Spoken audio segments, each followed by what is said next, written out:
Assalamualaikum warahmatullahi wabarakatuh. How are you all, everybody? I hope you are all doing well and also hope to take care of yourselves these days. Welcome back once again on my YouTube channel.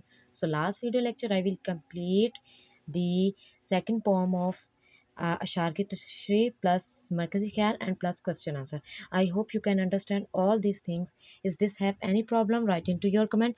I will resolve it as soon as possible. So today I will start the exercise of poem number 2 named Javed ke naam. So without wastage of time, let's start with me. And one and the last thing, if you are new in my channel, please subscribe my channel, press the bell icon and also share my video. जी, यहाँ से हमारी मश्क यानी exercise start हो रही है। Question number 1, नज़्म जावेद के नाम मतन के मुताबिक मिसरे मुकम्मल करें। जी, ये एक किस्म की खाली जगह है। ये एज MCQs पेस्ट भी यूज़ हो सकती है। आप इसको कर लेंगे, इसको याद कर लें तो MCQs की स्टेटमेंट में भी आ सकती है। सबसे पहले है पहला, अलिफ खुदा अगर दिल फितर से शनास दे तुझको। यहाँ पर आप चाहें तो अपनी बुक पे इसे पॉइंट कर सकते हैं या मेरी वीडियो को सेव कर सकते हैं। बे, सबूता लाला गुल से कलाम पैदा कर। जीम, सिफाले हिंद से मीना जाम पैदा कर। दाल, मेरा तरीक अमीरी नहीं फ़कीरी है। ह, मैं शाखे ताक हूँ, मेरी गज़ल है मेरा समर। क्वेश्चन आंसर मैं लास्ट वीडियो में आपको एक्सप्लेन कर चुकी हूँ।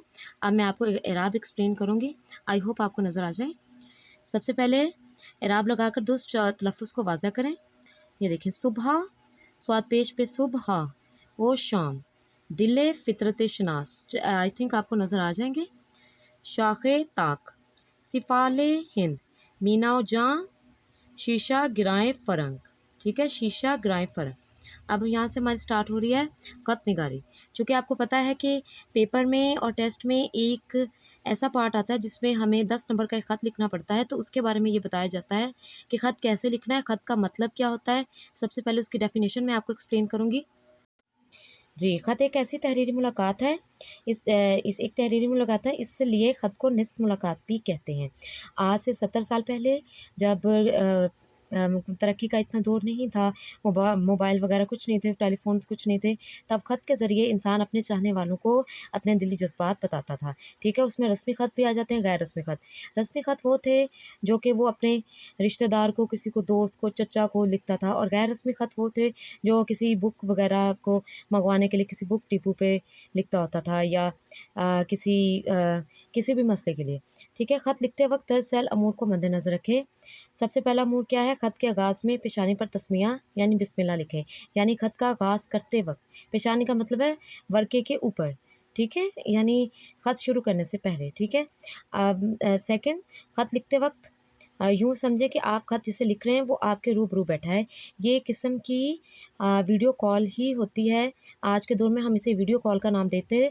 जब लोग उस दौर में ख़त लिखते होते थे तो वो समझते थे कि उसका अपना उसके पास बैठा है और वो अपने दिल का हाल उसे बता रहे हैं। चूँकि अब ख़त का दौर तो ख़त्म हो चुका है, लेकिन हम इसे एज़ पेपर क्वेश्चन लाज़मन करेंगे और इसके बड़े छोटे होने का लिहाज रखते हुए बात करें। जैसे फॉर एग्ज़ाम्पल, आप अपने किसी बड़े को लिख रहे हैं, चचा को लिख रहे हैं, आपी को लिख रहे हैं, अब्बा को लिख रहे हैं, तौबा, एहतराम, मोहतरम या अस्सलाम वालेकुम कहें। और अगर छोटे बहन भाइयों को लिख रहे हैं, ठीक है, बड़े बहन और भाई होने के नाते तो उन्हें प्यार।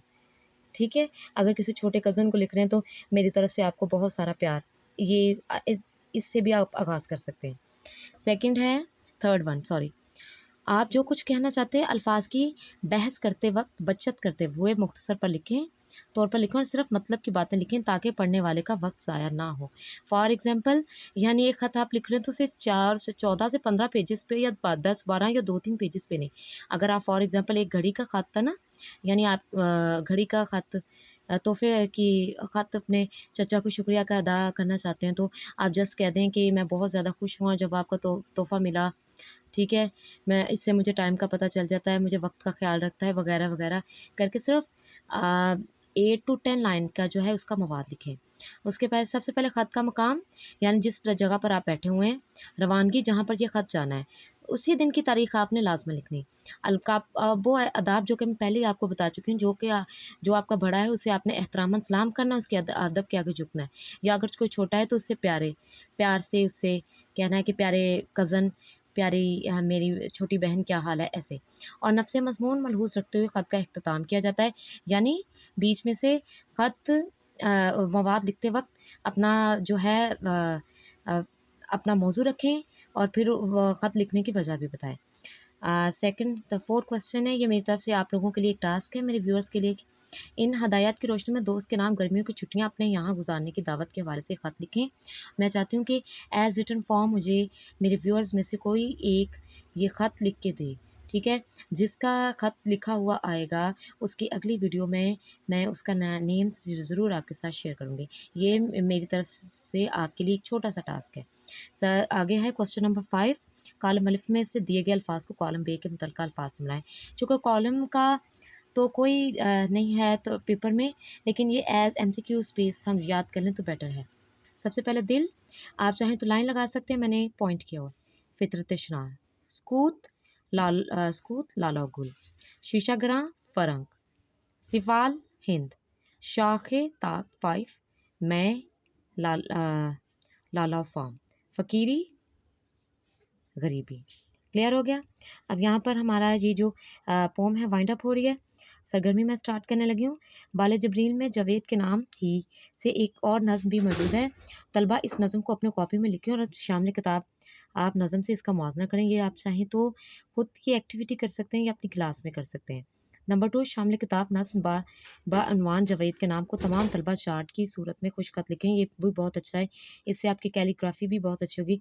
जिसका चार्ट अव्वल आए उसे जमात के कमरे में नुमाया जगह पर अवेसा करें। आप चाहें तो ये भी एक मेरी तरफ से टास्क ले सकते हैं कि एक चार्ट पर ये जो है जावेद के नाम नज़्म को राइट करके अगर आप मुझे उसकी पिक्चर भेजेंगे तो इंशाल्लाह अगली वीडियो में मैं उसका भी नेम लूँगी। So today I will complete the exercise of your poem number 2, named Javed के नाम. I hope you can understand all the poem. Is this have any question, any word issue, any tense issue, शेर की तशरीह issue, मरकजी ख्याल issue, question answer issue? Write into your comment. Take care of yourself. See you in the next video. Allah Hafiz everybody.